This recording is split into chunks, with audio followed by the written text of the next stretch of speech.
Welcome to Beyond Table Talk, a space for real people and real conversations that move us from awareness to action.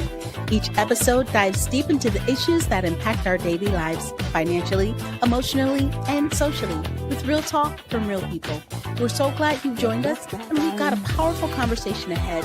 Whether you're tuning in live or catching the replay, thank you for being a part of this community. Now let's get into it. Meet our moderator. Hello, and welcome to tonight's Beyond Table Talk, a signature conversation powered by the Association for Black Economic Power. I'm Sharon Taylor, and I'm your host for this evening's conversation on health and financial fitness, the undeniable connection. Before we get started tonight, please scan the QR code on your screen to complete our brief survey. Your feedback is important to us, and we want to hear from you. It helps shape our future conversations. So please take a moment to scan that QR code and give us some feedback. Before we get started in tonight's discussion, we are filming this in the city of Minneapolis, St. Paul. I want to take a moment for everyone to just give pause to hope, and this conversation is a difficult one having during this time. It's important for us to remember that Minneapolis, with all the things that's happened in the last few years, we are a city that is strong, and that we're moving past the headlines and sound bites to connect across differences and unify. So tonight's conversation is really how it impacts us all as it relates to our health and our financial awareness, but also in taking care of ourselves. I want to say thank you to our panelists who are joining us this evening, and just give a little pause for everyone for all the things that's happening in Minnesota right now. I want to say thank you for those who are being a part of that in very positive ways. This January Beyond Table Talk takes a deeper look at the powerful connection between health and financial well-being. Physical, mental, and emotional health all influence earnings, our earning potential, and spending habits. It also affects our access to care and long-term financial stability.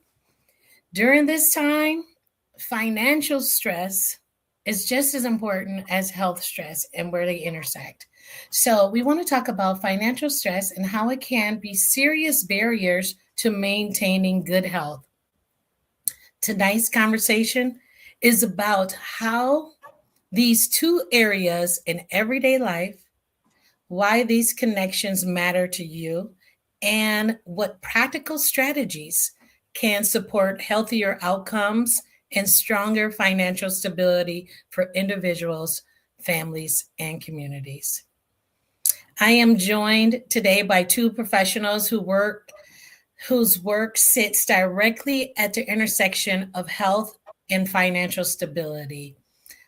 I want to say welcome to Dr. Thomas first. Let's start with you, and will you please introduce yourself by giving us a little background in medicine and the work that you do supporting personal health? Okay, well, thank you very much for the invitation. And I'll just say I retired about a year and a half ago. I'm a retired allergist and immunologist, native of Chicago. Worked for 34 years in practice before retiring and moving to Sacramento to be closer to my first grandchild and daughter. I am medical director of Healthy Living with a Vision Foundation, about a 5-year-old foundation whose mission is to give to underserved communities information and health services. And so we do a lot of online as well as in-person events. So I'm happy to be here. And if you're ready, I should say one more thing over my shoulder. There is a book I published last year, Fearless Wellness, a holistic guide to better health. Thank you. Welcome. I want to make sure that I introduce our other panelists tonight. Ms. Carmita McGlory, who's a senior psychiatric social worker. Please welcome you to tell us a little bit about yourself, and thank you for coming on tonight's show. Well, thank you for having me, Sharon. Yes, I'm Carmita McGlory, and I'm a psychotherapist in a large community clinic in North Minneapolis, which I am proud to say that we are a one-stop shop from medical to dental to behavioral health, which is the department where I practice therapy in the behavioral health department. Our clinic, of course, houses a human service division where we meet the needs of food insecurities, housing challenges. We also have process groups for domestic violence and anger management and parenting. We also teach skills in financial management and workforce opportunities. In part, I am part of a team of 38 therapists. Populations that I serve include marginalized persons from all ethnicities. Between the ages, I work with ages between 9 and 75 years.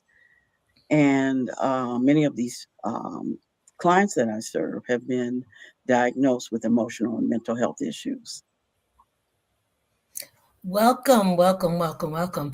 I also want to say that I am a proud community board member in North Point Health and Wellness. So, Oh, glad that you're Sharon. here tonight. Yes. Wonderful, wonderful.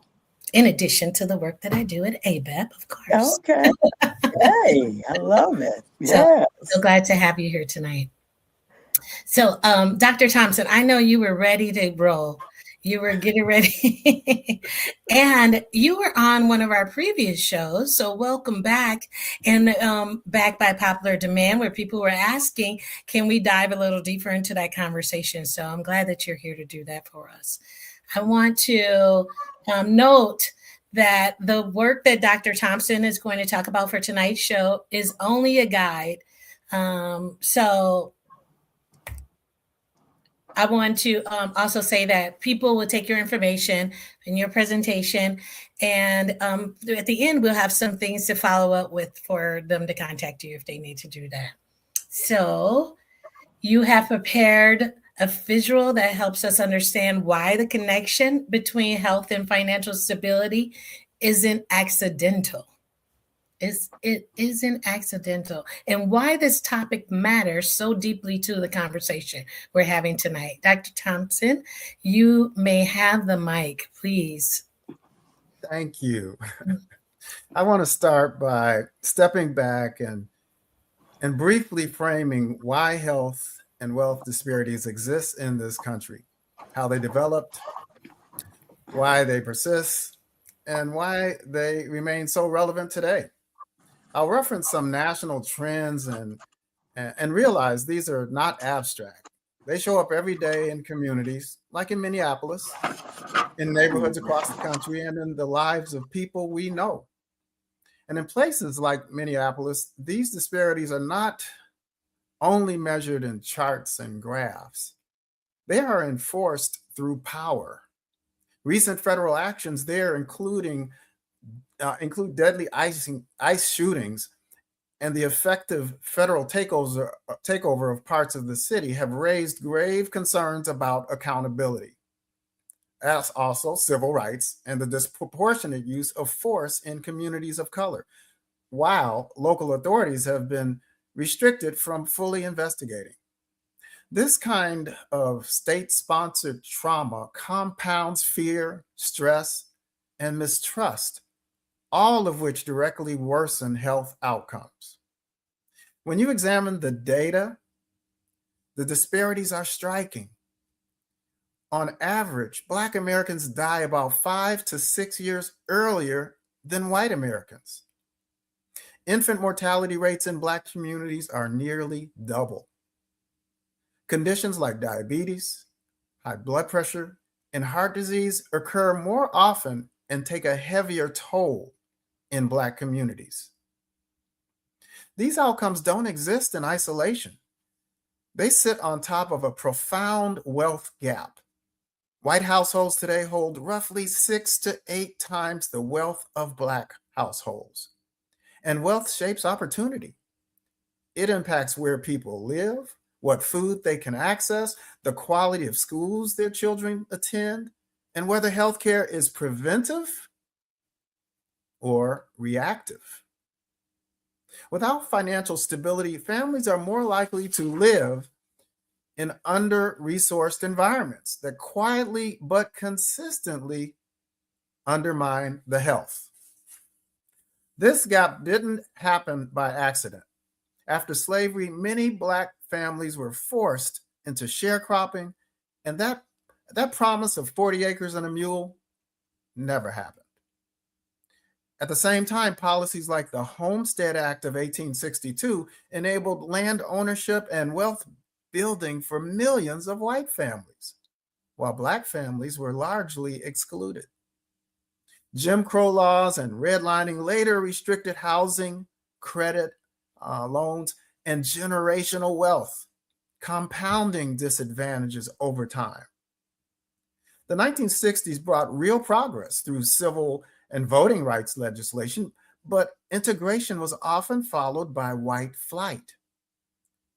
This resulted in drainage of resources from schools, hospitals, and local businesses.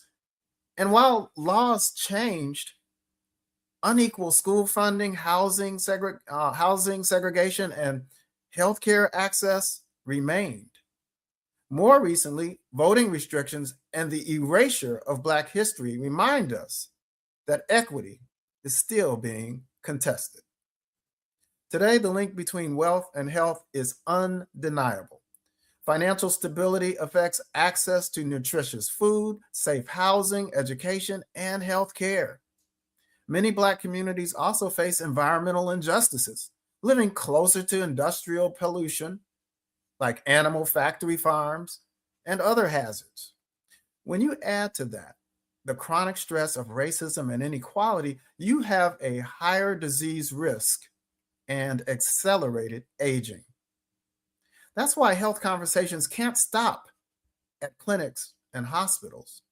We have to look upstream at the social, economic, and political forces shaping health long before anyone sees a doctor. These statistics are sobering, but they're not our destiny.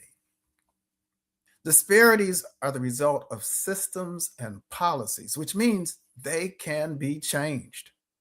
By closing wealth gaps, dismantling structural barriers, and investing in healthy communities, we can create conditions where people don't just survive, they thrive.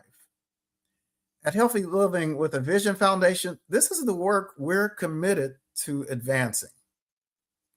I'll close with this statement. Personal health comes first.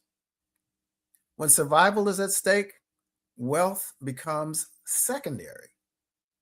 In that sense, especially as we age, good health truly is wealth, or at least an essential part of it.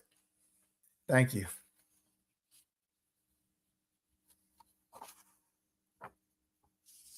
Thank you, Dr. Thompson. Thank you so much for that.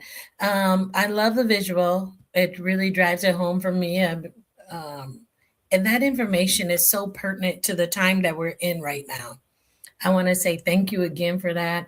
That visual showed us that health and financial stability have always been connected. And long before our individual decisions is made, it was so important that you said that that piece about us being like taking care of your health first.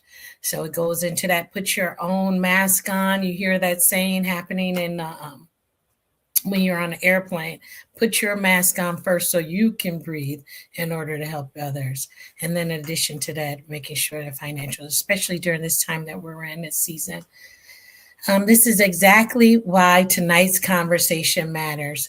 So when we talk about financial fitness and health, we're not just talking about budgets or doctor visits in isolation. We're talking about the holistic point of view of this. We're talking about how stress, access, environment, and opportunity shows up in people's bodies, mind, and daily lives. It's so critical for everyone. I want people, our listening audience, to know if you're here in Minnesota and if you're across the country and you're just paying attention to what's happening in Minnesota, pay attention to your body, what's happening daily to know where your health is, and the things that you mentioned earlier, the symptoms that people may have or diagnosis, to make sure they're staying on top of that regimen that they may be having. So your voice is a part of the conversation. To our listening viewers, please type in your questions, comments in the chat, and we'll bring them into the discussion tonight.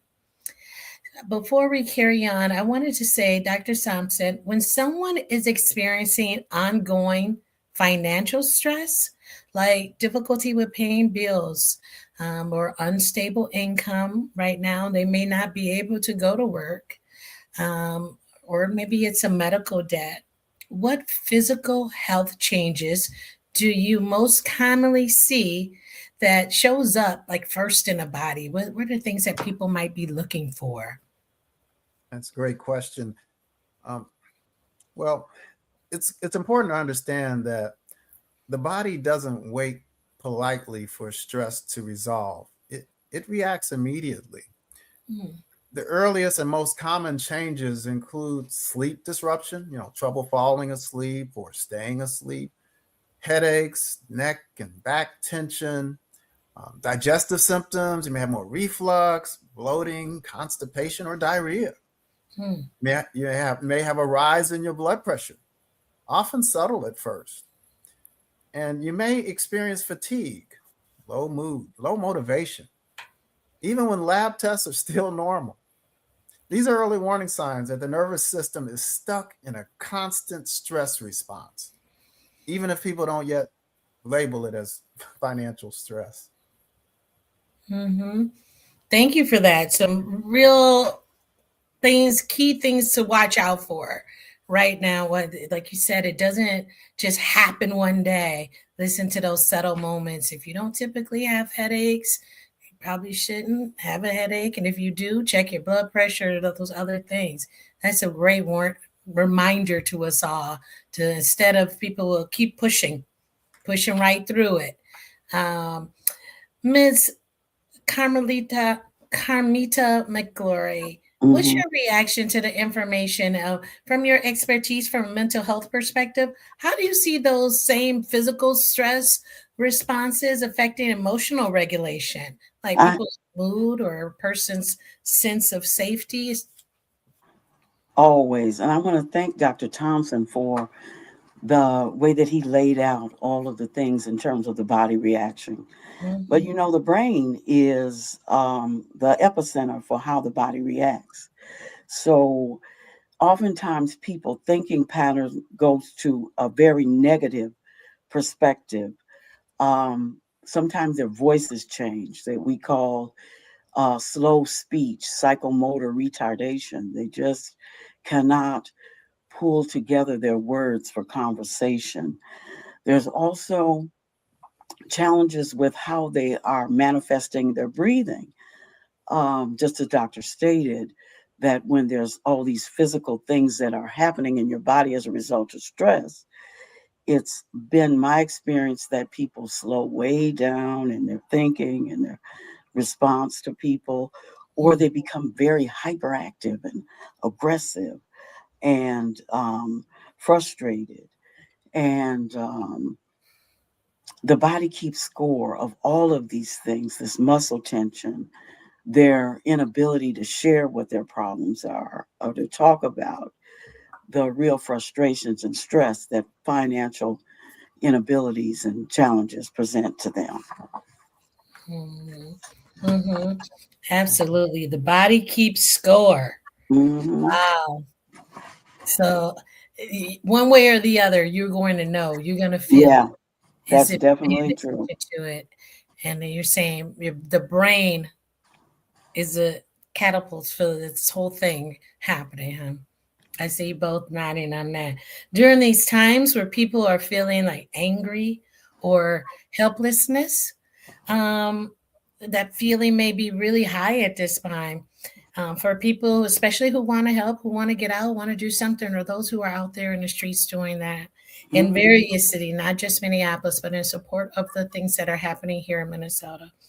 How do you suggest people manage it? I'm going to go back to you, Ms. Carmita. McCormick. Well, one of the things I think in terms of management is how people realize that this is a problem. I'm not sure that people always understand that when life is lifing, they need to manage these things. We talk about this in therapy. People don't always get to have a conversation with a professional therapist. I encourage people also to not pay attention to news and those kinds of things because it takes away from their peace of mind, so to speak. I suggest people do manage it by, if they get to a place where they can have a good friend or a therapist. Oftentimes, people don't get these referrals. So, in terms of managing it, sometimes they need direction to manage it, and so they don't always um, get to these spaces, and people cannot always do that by themselves. So, but when they are able to, in our therapy, we talk a lot about what sadness is, what anger, what are the first um, initial thoughts that create angry behaviors and thoughts. We talk about a lot of that in therapy. So, Thank you. Thanks for that. Dr. Thompson, how would you answer that question? It was really around how do you suggest people manage those feelings of like helplessness is high right now? And then can I also add one other component to that question is like when there is stress that's manifesting, what do you suggest that people do about that? What do they look for people to hold on to it? And I see also Brian has something in the chat. So, but thank you, Dr. Thompson. How would you answer that? Well, I think generally getting to the root cause is very important no matter what the problem is, whether it's stress related or what have you. So the first thing is to try to define what the stressor is. Is the stressor something you have control over? Some people don't realize the stressor is that they keep saying yes, yes, yes, when they should be saying no, no, no to things. mhm, so, that's so right.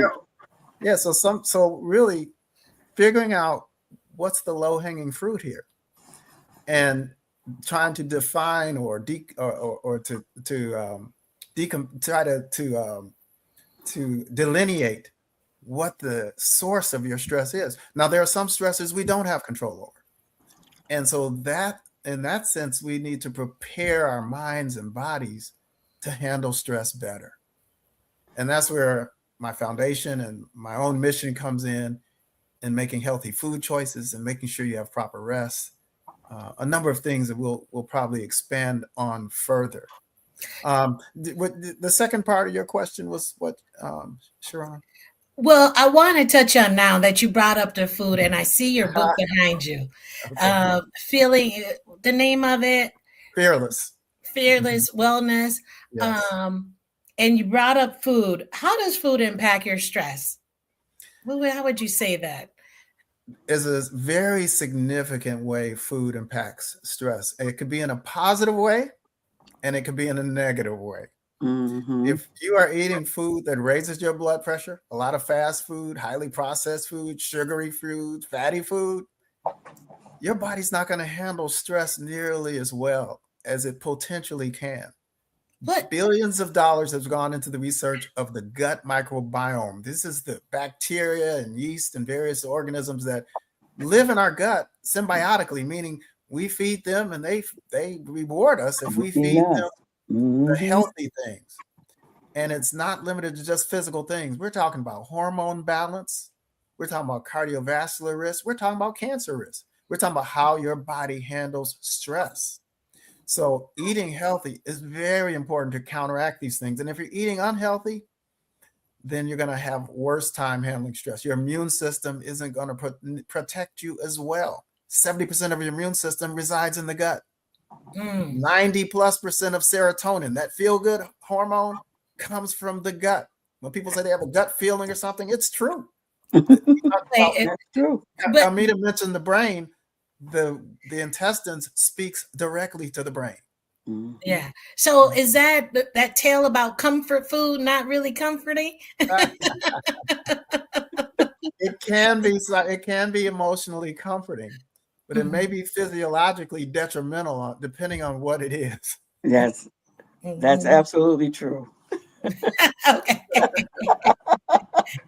So we got to watch out. I just want to bring note too. I see there are some comments in our chat, and thank you for those who are joining in the conversation. One of the things that Brian Jackson brought up was about the quality of food and where it may not be in all locations. I know that's true for Minnesota, where finding healthier foods may be at co-ops or expensive places, and then sometimes like there are places like North Point that does provide access to fruits and vegetables on a daily constant availability to communities. So I just wanted to make mention of that comment in there as a great add into that. Do you want to add anything to that, Dr. Thompson? Yes.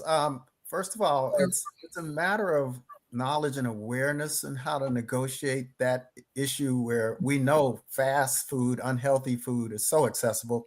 It's by design to be very accessible. I don't want to mention franchises, but the fast food places that are no good for us. And even if you get their salad, because then you slather that unhealthy dressing on top of it. But if we work a little harder to find where we have good food in the grocery store, there's nothing wrong with frozen vegetables, folks. Those frozen vegetables are sometimes more nutritious than some of the ones that have been sitting out there for 5, 6, or 7 days because they were frozen right off the vine.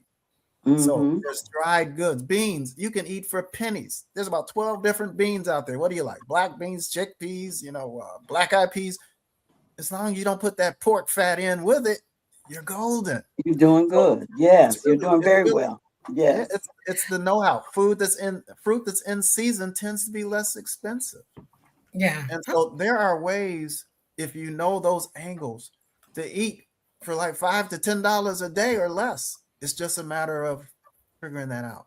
Mm-hmm. And Thank you for that. Yes. and Ms. Sharon, may I add this comment to what Dr. Thompson said in terms know those angles, some in terms of how to buy healthy. In the parenting groups, we talk a lot about nutrition to our parents because it's important for them to. I love that statement, Doc. Know those angles because in order to prevent diabetes, chronic high blood pressure, and some of the things that we physically are being challenged with, we have to teach our parents during this time how to shop, what is healthy, how to change some of the things that their palates have been used to over the years. And the increasing financial instability of fast food is growing. How much is a McDonald's hamburger now? Isn't it close to $4? And sometimes we have to be very careful about how we're spending monies that come as part of a benefit. So we talk a lot about what that means in terms of nutritional balance for good health, nutritional balance for what your budget looks like. Okay, thank you for that. We have a couple other comments in our chat. I would like to bring up to you both. They talk about let's plant-based food be your medicine. Let plant-based food be your medicine. What do you guys have to say about that? And then there's another question too. We'll get to that. That's on our screen now. How does the new food guide? How will that impact people? That's one of the other questions too. The other one was a statement, but question. How does new food guide impact people? That just came out with the new administration, and they've changed things that's been in play for a number of years now. What's your take on that? Who wants to go first? Miss McCoy. We are both. Did you see our that we? Well, I'll start by saying the guidelines, as atrocious as some of the things are in the guidelines, they're not all bad. So I'll start Like with the steak. good. It does emphasize, first of all, they go from a plate, which nutrition experts start years ago, and I think in the 90s, when they went from the pyramid to the plate, it was much more practical. People don't eat off pyramids, right? Not upside down or right side up pyramids. We eat off of plates. But anyway, they went back to the pyramid and they turned it upside down. And but they did emphasize to the far right of that base of the pyramid fruits and vegetables. And that's what I like. They said whole, minimally processed fruits and vegetables. That's a good thing. But then they went 3 steps backwards, because to the left, if you read from left to right, they had butter and they had, steak and, ribeye and they had, other highly saturated fatty foods as something they're recommending. Full fat dairy. When's the last time people had full fat dairy? I mean, most people know better than that. That's like drinking cream. And the highest source of saturated fat, which aligns with the number 1 killer of people in this country, heart disease, is dairy products and meat products. And they're advocating both as a source of protein. So it's very oxymoron-like. And because they also go in the verbiage, they say, well, you should limit your saturated fat to 10%. We should really avoid saturated fat. But then they have the dairy and the meat and all that up there. And they say you should have at least 3 servings of full fat milk a day. Well, you have exceeded your 10% saturated fat by just doing that. So it gets kind of confusing with that. People often, when you put something out confusing, what do they do, Carmita? Well, first of all, trying to process how to communicate this new information, this new nutritional information is the challenge that I have when I'm working with my clients. We're working with marginalized people. We're working with people who are having language barriers, along with financial challenges and food insecurities in the first place. And some of those things, if some of the shelters, the food shelves don't have this stuff available at any given day, it's hard to kind of supplement your diet with things that you don't have access to that are free. Some of the dairy and the meat things, we try to keep stocked at the food shelf, but they're not always available. But to communicate to our families that this way of eating from this food guide is helpful is, I guess, my greatest challenge. I want to talk about nutritional things in terms of what green vegetables and buying frozen food, fresh vegetables, and definitely eating a lot of fruit means for our families. But oftentimes when I come by the food shelf, that fruit bin is the fullest. Sometimes people only gather 2 or 3 or 4 apples or oranges. They don't really pick the fruit. They're looking for, the other staples like the crackers and so the canned items and things like that. And I think the North Point food shelf is pretty well stocked. But I come by there most days 3 or 4 times a week, and the fruit bin is always so full. And I'm saying, why don't you try to double some of these things up for families? We do, Carmita, we do, but they don't always take the fresh fruits and different things. So. Thank you both for reminding us. I mean, it's like over the years hearing fruits, vegetables, and I hear you saying even frozen ones are a great option to choose, especially during this time of year. But reminding us that is the way to go when we're talking about good food and wellness choices. I want to bring us a little back to our conversation about when there's untreated mental and emotional stress that may begin to manifest physically in the ways that you were speaking about earlier.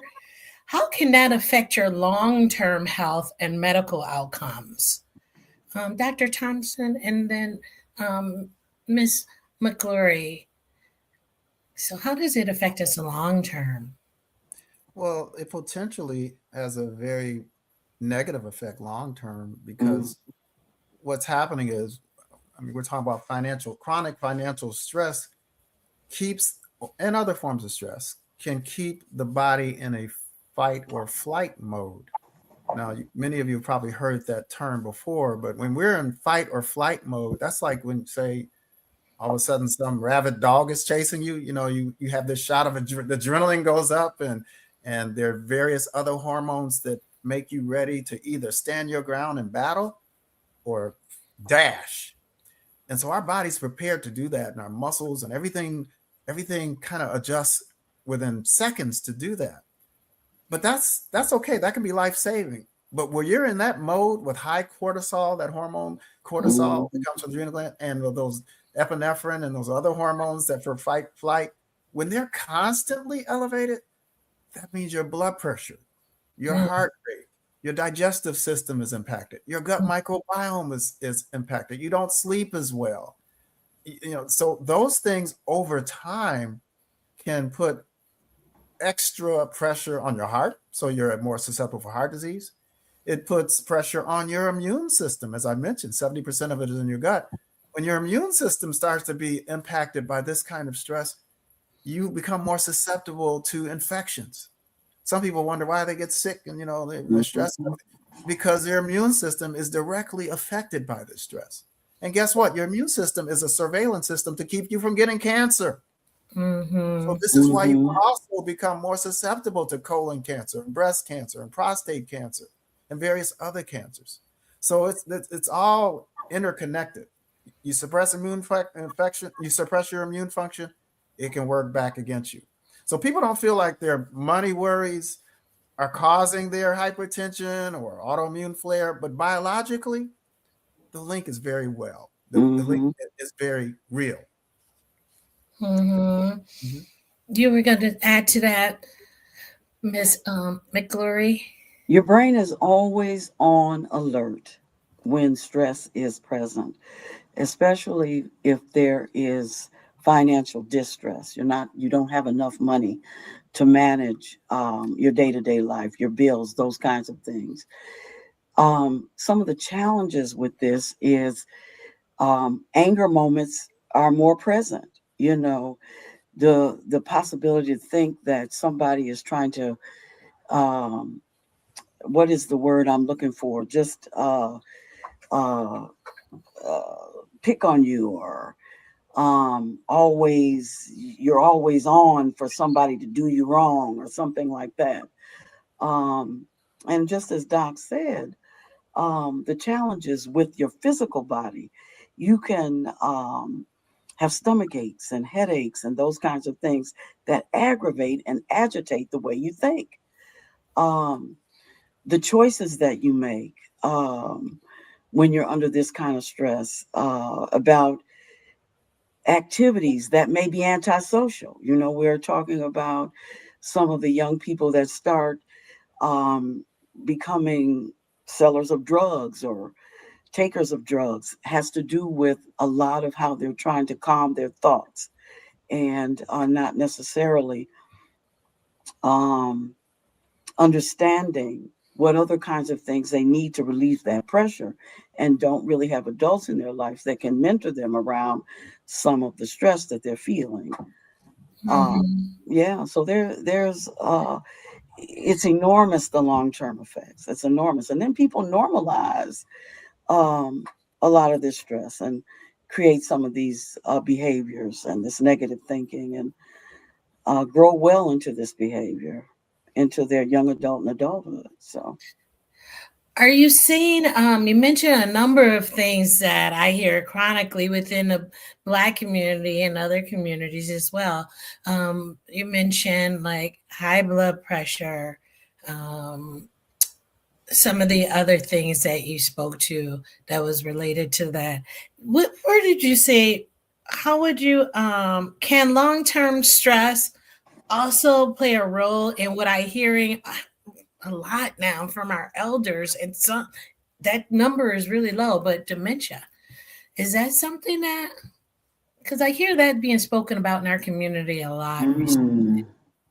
Yes, absolutely. We people of color are disproportionately impacted by Alzheimer's and some other dementias that are vascular related, and it still reverts back to our diet and lifestyle. Some of the pressures I mentioned we're under disproportionately in Mm-hmm. life, and Mm-hmm. so the question becomes, well, how do you connect that? How does this stress and these different things relate to dementia or some of the other diseases we have? And we're finding out more and more it has a relationship between the brain and the gut. Stress impacts the gut. Lack of good sleep impacts the gut. The gut impacts everything else. Remember the immune Mhm. system. Yeah. Remember those hormones that affect your brain. So, so that means we can define how, but that also helps us to lead to the solution. So I think these things are very important to nail down. But first, having the understanding of the mechanism is important. So inflammation is kind of the umbrella term here. Mm-hmm. When you have these kind of chronic stressors and your body's responding in such a way, you often are inflamed, and Mm-hmm. there are ways to prove it. People that have inflammation are more at risk for pre-diabetes and subsequently diabetes, not just blood pressure and heart attacks and cancer, as I mentioned. So when you have inflammation and you're not doing anything about it, then you're going to have accelerated aging, and you're going to be more susceptible to many of the top diseases that are taking us out. Um, we've talked a lot about like the health component tonight, and thank you so much for that. I mean, that is a really, really good reminder to the things that we need to be doing and get back in the grind of it, especially at this new year. How do you see that it often plays out with financial pressure? Like, is it sitting with there in tandem with our medical concerns, financial pressures, or is that something different? Like, you hear the tale about if I had more money, I would be, so is Mhm. that, where do you see that falling in place here with our conversation about intersectionality around it or the connection with it? What would you say, Miss McGlory? And then Dr. Thompson, I'd like you to touch base on Yeah. If I had more money, I would do better. it. Good. I go to the gym more. I would. If I had more money. Now, how often do I hear that? The reality is when I talk with some of my clients about um, if you had more money, which is sometimes an irrational thought. Let's talk about the money you have. So Mm. let's talk about um, ways that you can manage the money you have to Mm. be the best you can be. Let's talk about what you need to um, lay those dollars out on paper, and then let's try to work out a budget.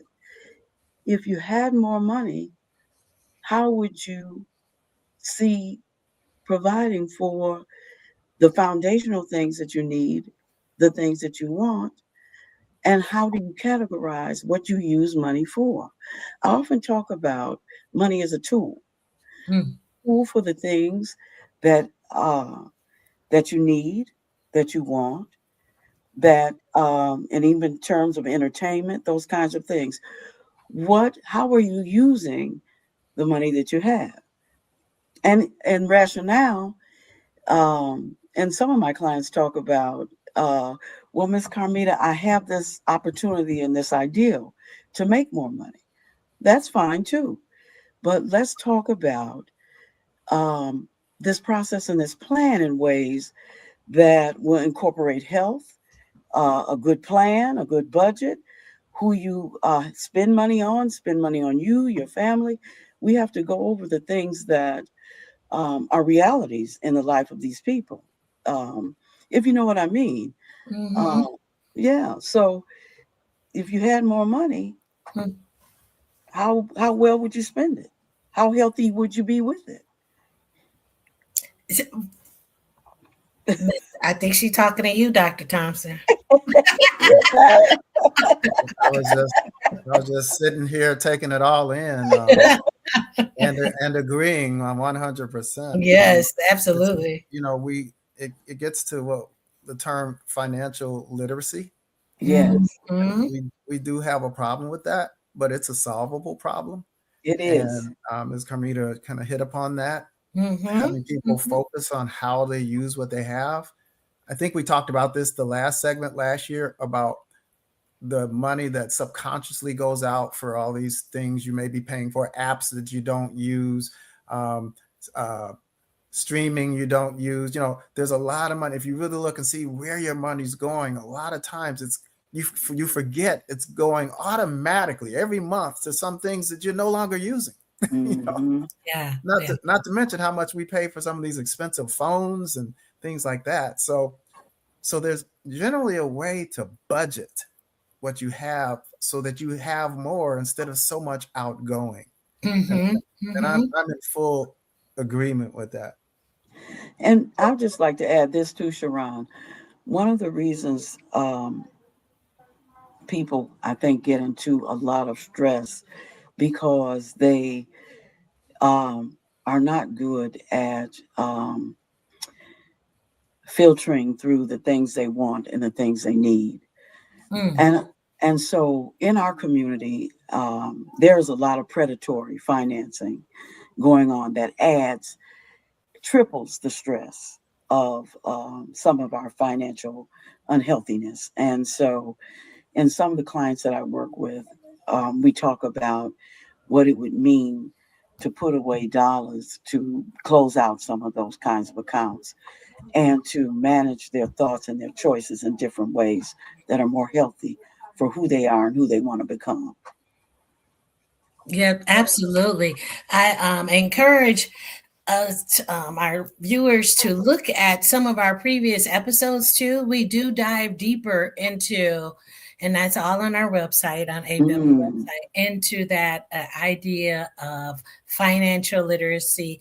And that's Dr. Thompson pointed out too, about what are the ways that money is going out that we're not even paying attention to anymore.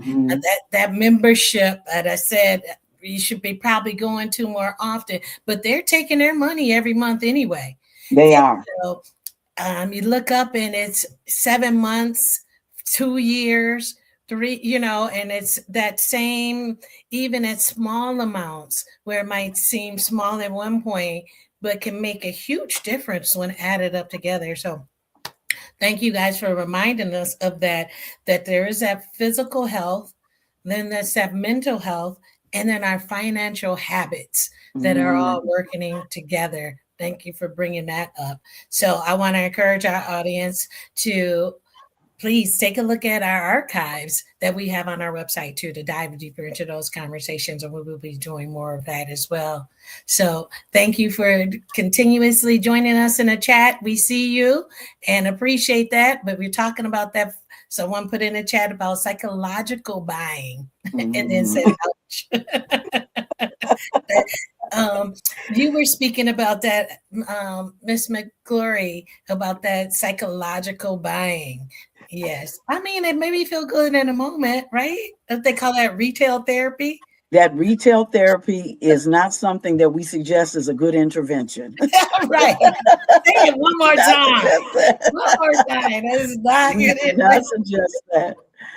And it does create more symptoms sometimes. Yes. Especially when it, when you're out, you're angry, you're shopping, or you're trying to one up somebody. Well, she got this, and then I'm going to buy this and do that. And you're taking away from some of the areas that that money is used to provide foundational living for you and your family. So it's an intervention that we do not suggest. It's helpful. I heard about a question earlier that talked about, is it something that I need? Is it something that Or is it important for it to be seen by other people? Like, am I buying this because I need other people to see me in this, or Isn't that see that I own this? Like, to ask, there are several questions to ask before you make that purchase. very much so? Very much so. The Joneses are not anyone to keep up with. That is a thought that we typically try to have people not focus on. And there's ways that you can manage financial clothing and those kinds of things, phones within your budget. That's right. That's why we talk about that financial literacy. It's important to be realistic about what you have. Yeah. So, what are some realistic, accessible health practices that people can begin now that supports their bodies during this time where there may be some physical strain? What would you say, Dr. Thompson? Like, what are some realistic, accessible health practices for people? And you already have touched on like the food as one, and something. What are we missing here that can support their bodies during periods of physical strain or financial strain? And we talked about budgeting. Sure. Certainly getting more information and tuning in on these kind of programs so you can become more financially literate would take some of the strain, some of the stress away from that angle, from that source. So I think, knowledge is a wonderful thing. But the other thing is, as I heard an expert on a program last night say, is we want to bridge that gap between knowledge and doing. And so once we're able to do that, then we can gain some other ground on financial health, physical health, emotional health, psychological health, all the health that we need. But as a physician and with my disposition, I think it starts with food. That's something we do every day. Yes. And we can start right away by eating more healthy foods and less unhealthy food.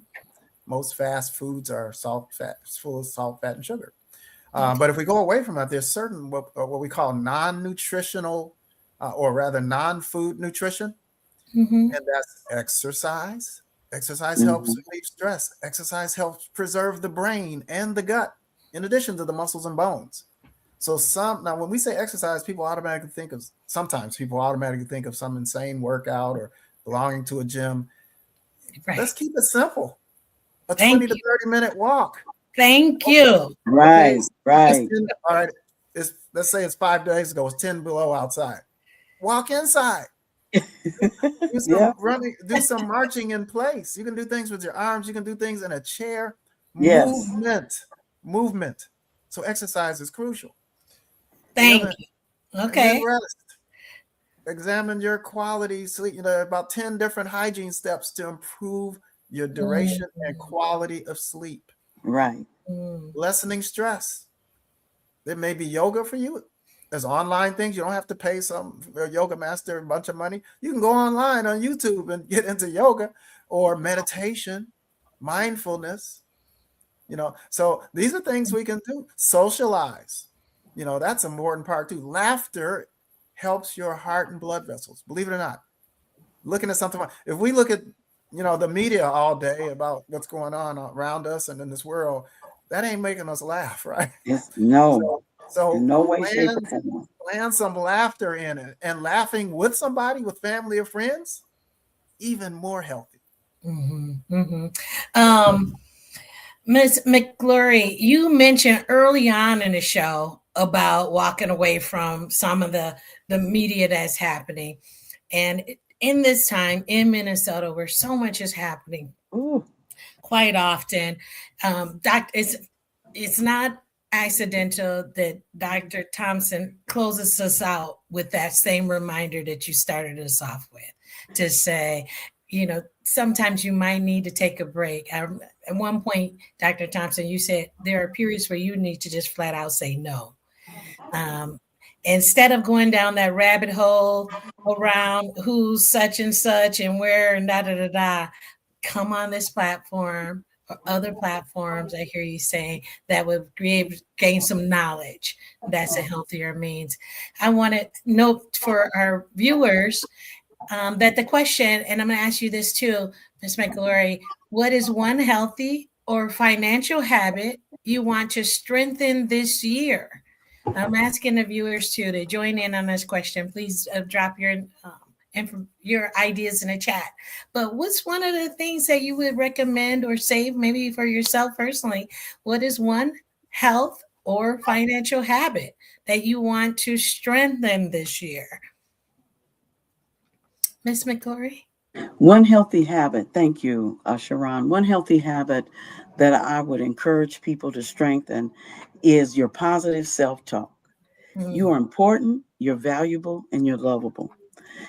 Find messages that you can just write on a post it note and stick it up on a mirror and say that I'm okay today. Just like Dr. Thompson mentioned about all the things that we can do that are healthy in terms of reorganizing stress in our life, because there's good stress and there's bad stress, isn't there? Isn't that, Doc?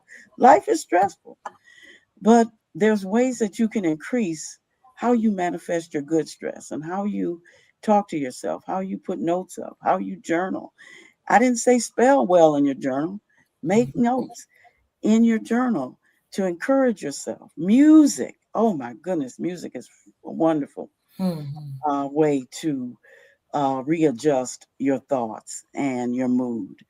And the last thing I would say is that something that we teach our mothers who are on fixed incomes, you can learn to save $1 to $5 and put that away and manifest a fund for a rainy day for some of the things that you need or that you want in terms of your entertainment fund. Learn how to understand money as a tool that's supportive and helpful.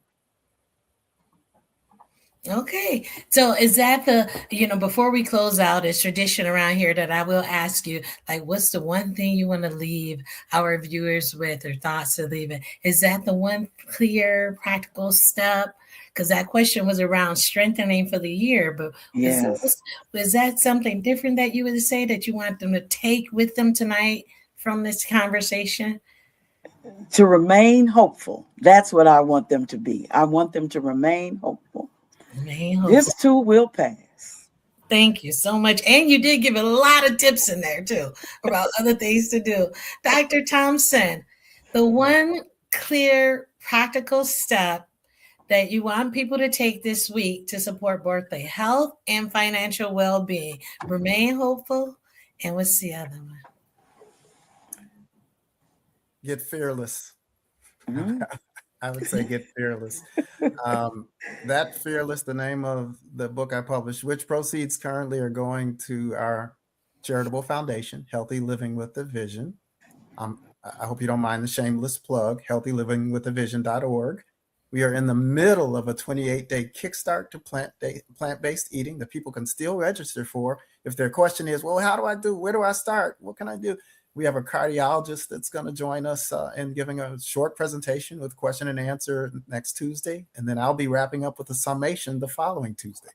That's healthylivingwithavision.org. So Fearless is an acronym. F for food, mostly plant-based. E for exercise. We've already talked about that. A for avoiding those toxins, alcohol, tobacco, and those food toxins in that over-processed food. R is for restorative sleep. L is for lessening stress. The other E is for engaging your mind. I'm 67 years old, so I need to keep my mind engaged. Both my parents had dementia. And so keeping your mind engaged by doing projects like this and working with others for common good. The last two S's are for social energy. Get that oxytocin from giving somebody a hug and working with them. And then that last S, not least, spiritual connectivity. Where can we go? We have to be grounded. We know there's a higher power. That's what gives us hope. So I would say it's a loaded term for you to end with. Live with the fearless. Thank you, thank you, thank you both for so much guidance tonight and and sharing your expertise with us. I see that there's some comment in the chat too from Mr. Jackson.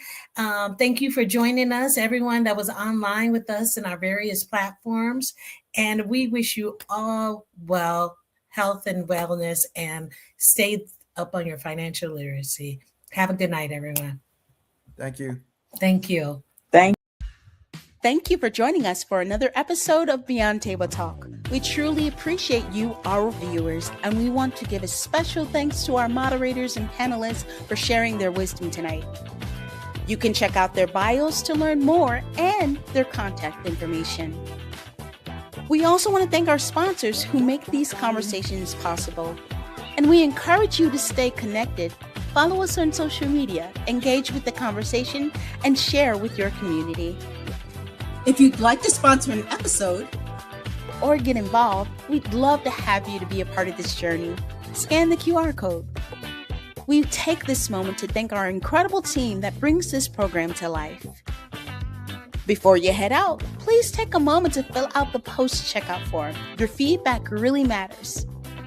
Let's keep the momentum going, and remember, the most meaningful conversations don't just happen at the table, they live beyond it. See you next time.